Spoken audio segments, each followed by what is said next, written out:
Et je vous le disais, focus sur ces incendies et notamment ce feu toujours en cours à Marseille. Il est en nette régression. Voilà l'information de cette journée en France. Le feu qui s'est déclaré la veille au Pen Mirabeau dans les Bouches-du-Rhône. Il s'était rapidement propagé au quartier nord de la deuxième ville de France. Une situation d'extrême urgence qui a poussé les autorités à confiner la population, à stopper la circulation sur une partie des routes, sur les rails, à fermer aussi l'aéroport Marseille-Provence.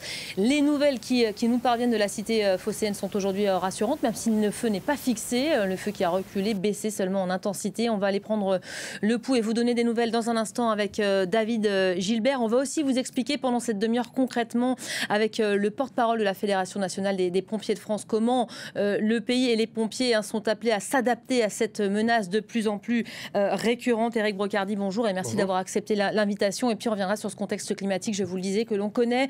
On va aborder avec la philosophe Joëlle Zask cette réalité de plus en plus concrète de cette Terre qui se réchauffe à l'heure où le service européen Copernicus a justement jugé ce mois de juin l'un des plus chauds jamais enregistrés. Alors un mot d'abord pour commencer du climat en ce début d'été. La vigilance est de mise. On se prépare à des semaines difficiles. Écoutez.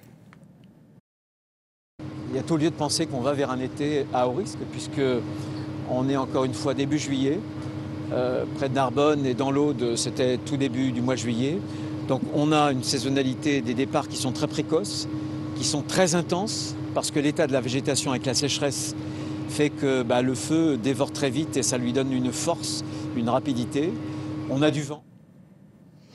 Voilà, on se prépare à des situations difficiles, à un été à haut risque. Voilà les mots du ministre Éric Brocardi. Avant de faire peut-être un point sur la situation à Marseille, un mot de l'état d'esprit des pompiers de France. C'est vrai que les pompiers, ils sont toujours à pied d'œuvre à ce jour. Ils expriment quand même un début de fatigue, évidemment, puisque la saison a commencé très tôt. Il faut se souvenir aussi... Elle commence quand, la saison, d'ailleurs? En fait, on a envie de dire que les feux de forêt, c'est tout au long de l'année. Donc, c'est du 1er janvier au 31 décembre. Il n'y a plus vraiment de repos, surtout lorsqu'il s'agit de catastrophes naturelles ou d'événements climatiques sur lesquels aujourd'hui les sapeurs-pompiers, qui sont devenus les soldats du climat, sont confrontés. Donc ça veut dire qu'on passe des inondations à des feux de forêt, on rebascule en mode orage, ensuite on repart sur une inondation en termes d'intervention. Donc il faut bien comprendre qu'aujourd'hui, nous sommes en perpétuel changement, mais surtout, ce que l'on a noté, c'est les fenêtres de tir entre chaque épisode qui est extrêmement court. Avant, tout était bien relativement séquencé. Alors, quand on dit avant, c'était il y a une vingtaine d'années. On parlait d'une saison estivale qui commençait au mois de juillet, qui se terminait au mois d'août. Là, c'est vrai qu'on a une certaine précocité dans les événements, avec un flux tendu sur le plan météorologique, notamment sur les questions du vent, et surtout la sécheresse des sols. C'est ça, en fait, qui aujourd'hui nous permet de dire que les vitesses de propagation sont extrêmement rapides sur le sol dès lors qu'un incendie se déclenche.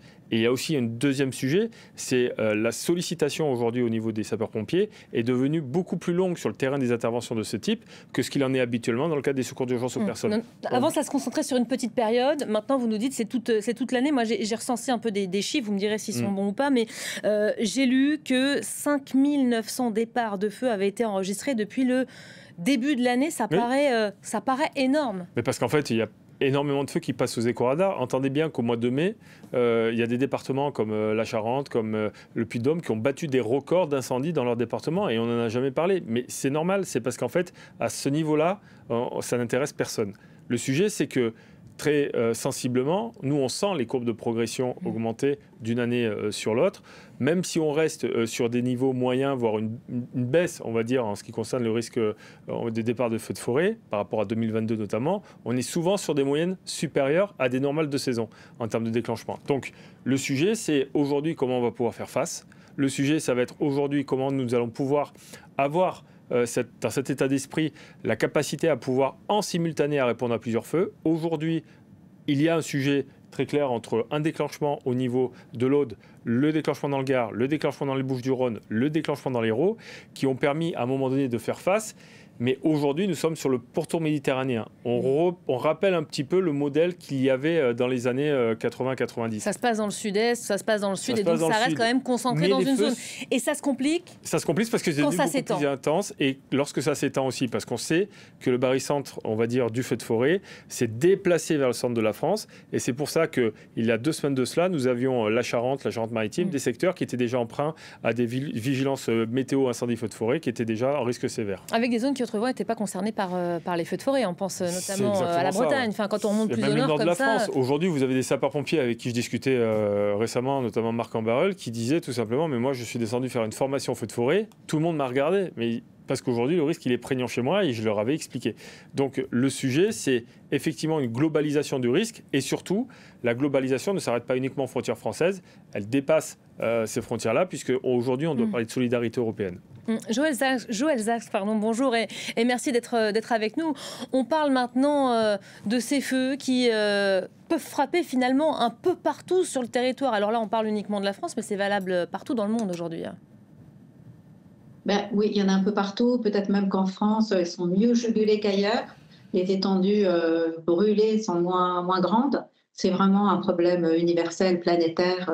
Les feux ont atteint une extension absolument hallucinante.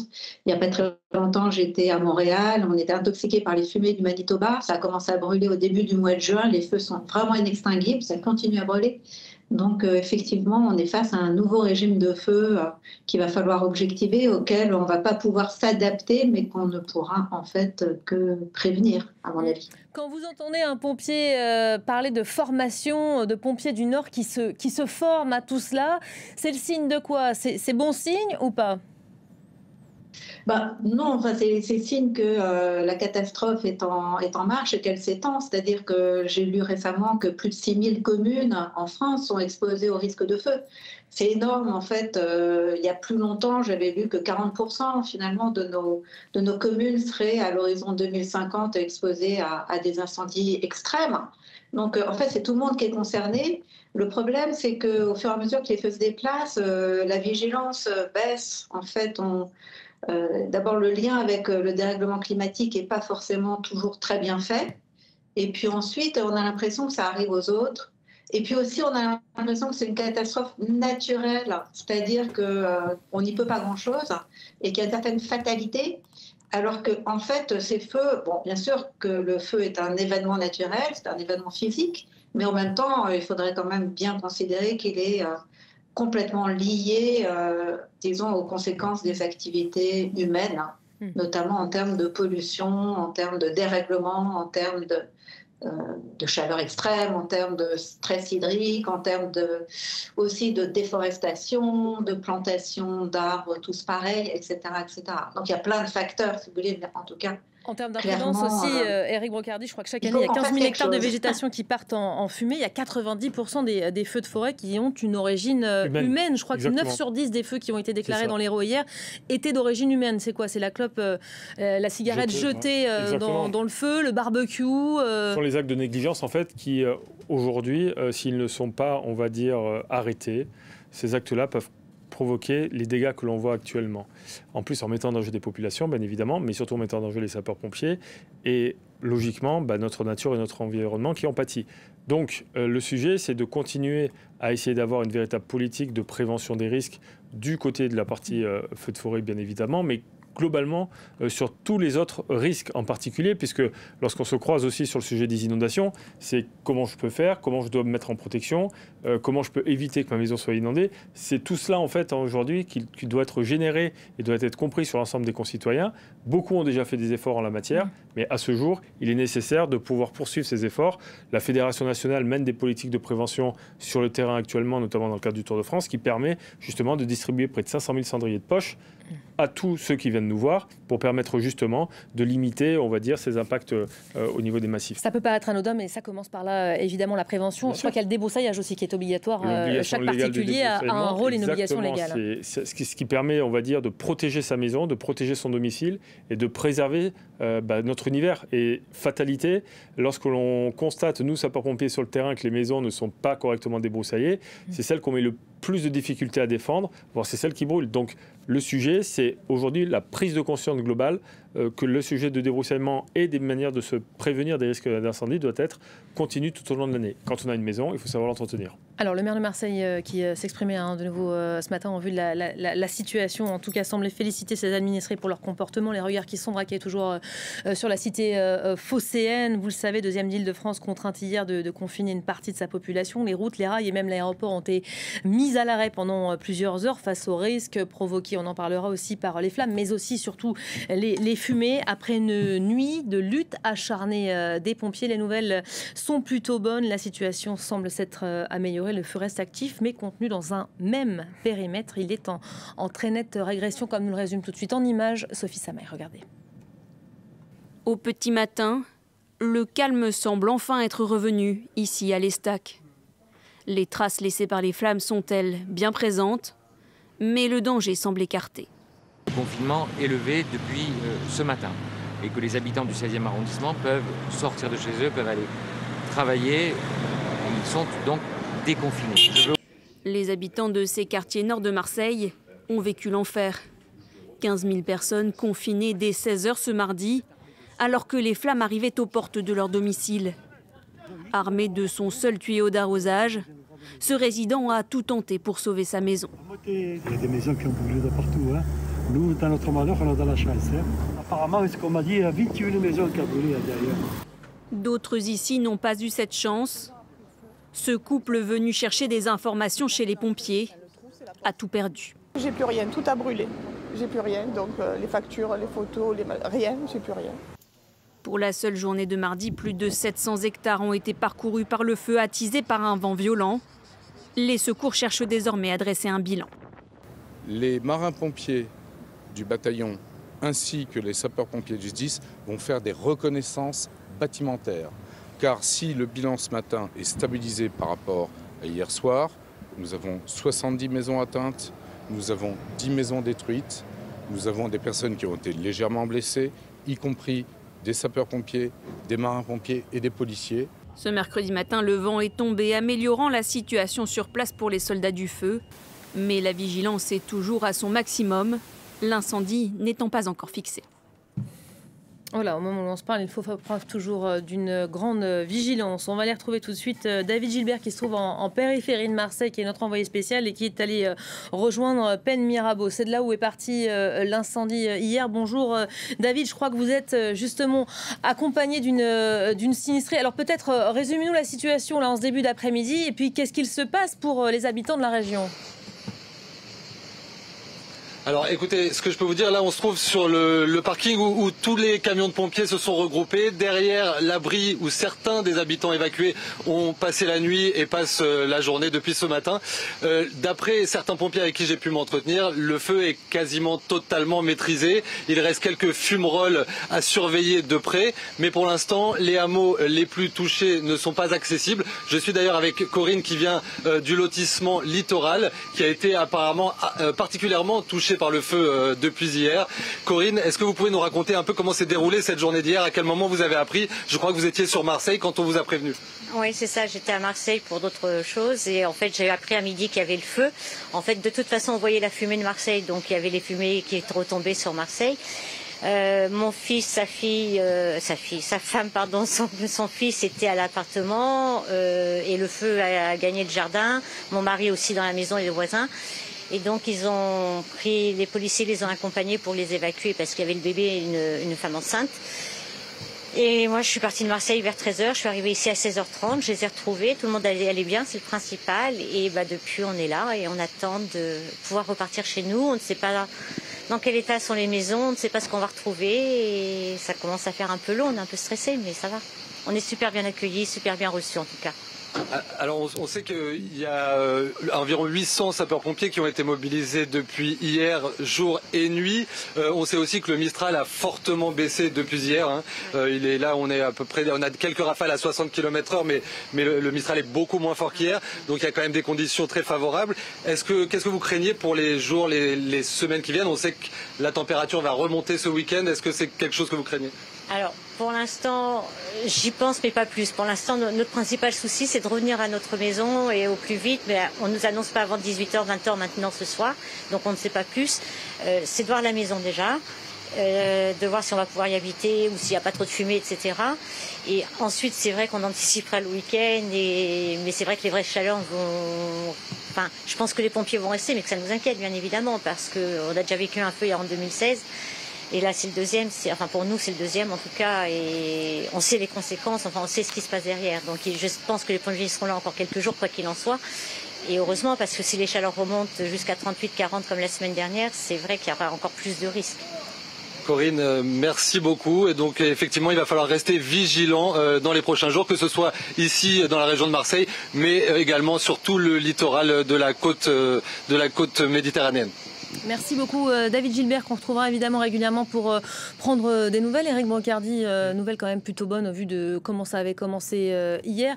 Le bilan, là, on peut déjà le dresser ou c'est encore trop tôt? Non, le feu de forêt aujourd'hui demande beaucoup d'humilité. On ne peut pas se permettre aujourd'hui de tirer des bilans. C'est vrai qu'il y a un constat quand même chiffré qui fait état, on va dire, de aucune victime, aucun décès. Donc ça, c'est la première des choses. Aucun décès, mais des blessés quand même parmi les pompiers. Hein. Oui, des blessés bien entendu auxquels on souhaite un prompt rétablissement bien entendu, par rapport à des coups de chaud, par rapport à ce qu'il a pu se produire face à la lutte. Donc évidemment, ça reste des situations complexes pour eux, mais c'est aucun décès, ça c'est très important, que l'ensemble de la population, l'objectif numéro 1, c'était de les protéger, les secourir, ça a été réalisé. Donc il faut très clairement comprendre que si tu dois tirer aujourd'hui des conclusions, c'est pas tout de suite. Ça sera en septembre, ça sera en octobre. Là, pour l'instant, nous servirons de ces feux en cas de retour d'expérience. Ça sera nécessaire parce qu'à ce jour, ça fait partie non pas des cas d'école, mais des cas aujourd'hui nouveaux qui vont nous permettre de comprendre quelles vont être la juste, on va dire, répartition des moyens sur lorsqu'on a des feux en simultané. Ça va être un exercice que l'on va devoir continuer à apprendre et à appréhender pour les années futures. Des feux en simultané où tout va finalement très vite. On y a appris hier à peu près à la même heure que l'aéroport Marseille-Provence fermait. Ça a surpris dans un premier temps les routes, les rails également, hein, les trains qui ont été mis à l'arrêt, qui évidemment contraignent les usagers. Mais ça, c'était une bonne décision. C'était une bonne décision parce qu'aujourd'hui, il s'agit aussi de garder l'intégrité des infrastructures et de ne pas mettre en danger les usagers de ce type d'infrastructure. Donc l'essentiel aujourd'hui, c'est de comprendre que, bien entendu, on sait que ça fait des mécontents. Bien entendu, on sait pertinemment des gens ont été freinés dans leur activité, aussi bien professionnelle que touristique, que personnelle. Donc, mais on a conscience surtout que rien ne vaut la vie. Donc à partir de là, ces décisions qui ont été prises, elles ont été prises avec une prise de conscience globale, parce qu'avant d'appuyer sur le bouton, on emmagasine déjà au centre opérationnel départemental autour du préfet les impacts que ça va avoir. Mais la vie n'a pas de prix. La vie n'a pas de prix. Joël Zask, que révèlent pour vous ces incendies, la multiplication de ces incendies pas n'importe quel jour, hein, le jour où Copernicus révèle que le mois de juin fait partie des mois les plus chauds de ces dernières années. Est-ce qu'on a bien géré ou pas? C'est vrai que ça fait plusieurs années qu'on commence à appréhender le problème. Hein. Et disons que le méga-feu, enfin ce qu'on appelle le méga-feu, il est apparu dans les consciences assez tardivement. Je me souviens quand j'ai fait mon livre, que j'avais commencé en 2017 sur les méga-feux, on me disait souvent oui, mais les feux, ça fait partie de la vie des forêts. Et j'avais le sentiment qu'un phénomène vraiment extrême et hors norme s'était produit, en l'occurrence au Cap Bénat. Et donc, je pense qu'il faut absolument arriver à cette conscience que face à un nouveau phénomène, il faut un nouveau comportement. Et en fait, les anciens comportements ne sont pas véritablement adaptés finalement à ce nouveau régime de feu qui, il faut le dire, quand même, une des caractéristiques des méga-feux, c'est qu'on ne peut pas les éteindre. Là, en l'occurrence, le vent est tombé, c'est une chance. S'il n'était pas tombé, que se serait-il passé? En général, le méga-feu, il s'éteint quand il y a le vent tombe, quand la pluie tombe ou la neige, même des fois quand il n'y a plus rien à brûler, quand il n'y a plus de combustible. Et donc, ça nous met vraiment cette idée-là sur la piste de mesures beaucoup plus concernantes et radicales, en particulier en termes de prévention. Ce que je disais, c'est que les méga-feux, finalement, qu'on voit surgir sur toute la planète, on en parle surtout, c'est ce que disait notre collègue pompier, on en parle surtout quand ils touchent les villes, en fait. Là, c'est Marseille. Moi, j'habite à Marseille. Bon, il se trouve que je n'y étais pas, mais ça a des conséquences énormes, non seulement en termes de surface brûlée, mais aussi en termes d'émissions de gaz à effet de serre, en termes de pollution des sols, en termes de santé publique, parce que ce qu'on respire à Marseille là depuis quelques jours est juste totalement catastrophique pour la santé de chacun d'entre nous. Donc c'est vraiment tout un ensemble de risques qu'il faut combiner entre eux. Et par ailleurs, se dire finalement, moi qui vis à proximité d'une zone inflammable, qu'est-ce que je peux faire à mon niveau? Comment est-ce que je vais m'associer à d'autres? Comment est-ce que je vais acquérir les compétences qui me permettront bien de limiter le risque autant qu'il est en mon pouvoir? Et ça demande vraiment un changement de mentalité. Ça demande que, par exemple, des physiciens, des chimistes, des touristes, des éleveurs, des agriculteurs, des riverains travaillent tous ensemble. Ça demande évidemment qu'on débroussaille, mais ça demande plus que ça. Par exemple, qu'est-ce que je plante? Si je mets du laurier rose ou du pin, ça va brûler beaucoup plus que d'autres plantes. Il y a des plantes qui retardent le feu. Il y en a au contraire qui l'attisent. Les plantes, par exemple, au Portugal, en Grèce, ça brûle. L'eucalyptus, par exemple, c'est vraiment un combustible tout à fait infernal. Le pin, c'est pareil. Donc, on évite la résine, on évite un certain nombre de végétaux. On les multiplie, on les diversifie. Et voilà. Vous parlez de petits gestes là que les civils peuvent mettre en œuvre, et évidemment ça commence par là, c'est toute la stratégie du colibri, mais il y a aussi cette notion de décision des pouvoirs publics face à ces incendies. La ministre des Comptes publics a assuré qu'il n'y avait pas d'économie, notamment sur les canadaires. C'est l'un des sujets en ce moment dont on parle beaucoup. Amélie de Montchalin qui a dit: nous suivons une ligne qui s'appelle le quoi qu'il arrive, une stratégie qui permet selon elle de mettre des moyens là où les Français nous attendent quand il y a des aléas, des crises. Mais moi, si je vous suis bien aujourd'hui, les politiques, il ne faut pas qu'ils réfléchissent au coup sur coup, mais en amont ou après. Aujourd'hui, on est en train de marquer les 6 mois des terribles méga-feux de Pacific Palisades. Et quand on regarde ces nouveaux feux qui sont en cours en ce moment à Los Angeles, on a le sentiment que les conclusions, elles n'ont pas été tirées. Non, elles n'ont absolument pas été tirées, et c'est ça qui est un peu dramatique. C'est-à-dire qu'en fait, on s'adapte d'une certaine façon à la catastrophe, sans penser qu'une autre va arriver et va finalement risquer de détruire toute la civilisation qu'on a construite. Et c'est vrai que les conséquences ne sont pas tirées parce que les pouvoirs publics misent en général sur des réactions à très court terme. Par exemple, évidemment, investir dans tous les outils nécessaires aux pompiers pour lutter contre la propagation d'un feu, ça me semble utile. Mais clairement, comme je l'ai dit, une fois que le feu est là, c'est vraiment très difficile de l'éteindre. Et par conséquent, il faudrait surtout éviter qu'il arrive. Alors ça suppose vraiment un changement de relation à notre environnement, ce qu'on appelle par exemple en Corse une culture du feu. C'est-à-dire qu'avant, les gens, ils savaient y faire avec les forêts, ils savaient les entretenir. C'est le cas des aborigènes en Australie, qu'on a détruits aussi, qui ont été déculturés, voire exterminés, ou en tout cas chassés des forêts sous prétexte qu'ils mettaient le feu. Mais en réalité, les brûlages dirigés qu'on faisait les aborigènes depuis 60 000 ans dans le bush australien préservaient le bush du risque d'un feu qui allait tout embraser. Sont nécessaires effectivement à la forêt. Éric Boucardi, parce que le temps file, j'aimerais qu'on regarde un peu vers l'été, l'avenir et les semaines qui arrivent. Cet été, il démarre quand même très fort, on est d'accord avec ça. Oui. Comment est-ce que vous appréhendez les semaines qui arrivent? J'évoquais, et pas au hasard, la question des canadaires. C'est un sujet qu'on entend depuis quelques années. Est-ce qu'on est suffisamment armé pour intervenir depuis le ciel? Il faut rappeler que c'est absolument crucial, oui. L'intervention depuis les airs. Tout est crucial en fait. Il ne peut pas y avoir une intervention de l'un sans l'autre. C'est extrêmement bien marié entre les deux. Il y a une coordination depuis la terre vers le ciel lorsqu'il y a des largages qui sont effectués. Les largages viennent parfois en appui des actions qui sont menées par le sol, et en même temps le sol vient en appui de ce qui est mené par les largages. Donc vous voyez qu'il ne peut pas y avoir de discontinuité dans les actions avec l'un ou avec l'autre. Sans canadair, ça veut dire qu'on ne peut pas circonscrire, on ne peut pas fixer un feu. Sans canadair, vous n'arriverez pas à circonscrire ou aller jusqu'à l'objectif final d'éteindre un incendie, et sans les moyens terrestres, vous ne pouvez pas non plus arriver à ce niveau-là, même si... voilà. Donc le sujet, c'est, vous m'évoquez la flotte aérienne à ce jour. Qui a été jugée par un rapport parlementaire comme vieillissante, pas adaptée, plus adaptée aux besoins. Le rapport parlementaire, effectivement, a pris ses positions qu'on peut partager, parce qu'aujourd'hui, sur le sujet du dérèglement climatique, sur le sujet du modèle de sécurité civile, nous devions et nous devrons répondre à ce que le dérèglement climatique nous impose. C'est-à-dire, en gros, que nous, soldats du climat, nous soyons les amortisseurs de ce choc du dérèglement climatique, avec des intensités beaucoup plus importantes, avec des fenêtres de risque naturel qui sont beaucoup plus longues et qui se raccourcissent entre 2 épisodes. Donc ça veut dire qu'il faut de l'agilité, de la rapidité et en même temps des armes, des moyens. Des armes. Mais je rappelle aussi surtout une chose, c'est qu'on a surtout tendance à oublier qu'à l'intérieur des véhicules et à l'intérieur des appareils, il y a des hommes et des femmes qui eux aussi ont un statut, et ce statut-là mérite aussi d'être protégé et valorisé comme les sapeurs-pompiers volontaires. Aujourd'hui, sur le type d'intervention, et notamment en France, vous avez 80% de sapeurs-pompiers volontaires et 20% de sapeurs-pompiers professionnels et militaires. C'est insuffisant, c'est ça que vous êtes en train de dire. Je ne suis pas en train de dire que ce soit suffisant, je dis aujourd'hui que le sujet, c'est déjà d'une part de protéger ce modèle avec un statut qui lui est propre au modèle du volontariat, de statut de directive d'engagés citoyens, c'est le plus important. Ce ne sont pas des travailleurs, ce sont des gens qui méritent aujourd'hui de pouvoir être considérés et valorisés parce qu'ils donnent de leur temps au sacrifice, on va dire, de leurs vacances, de leur passion personnelle pour porter secours et en même temps permettre de protéger des villes et l'ensemble de l'environnement. Donc le sujet aujourd'hui, c'est cette valorisation-là qui doit être au milieu de la table parce que les véhicules ne sont pas télécommandés, ils sont pilotés par des gens à l'intérieur qui méritent aujourd'hui toute une attention particulière.